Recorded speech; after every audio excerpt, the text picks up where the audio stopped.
The Smart Grinder Pro is designed with convenience and efficiency in mind.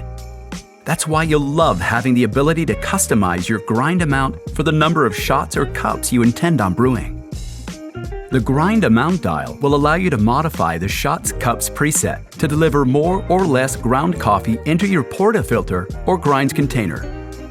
When you want to increase the grind amount, turn the grind amount dial to the right. Each adjustment increases the grind time by 0.2 of a second.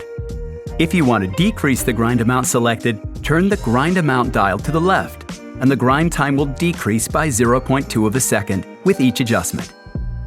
If at any time you want to reset the grind amount time to its default settings, just press and hold the Shots Cups button until you hear a long beep. Your machine has now reset.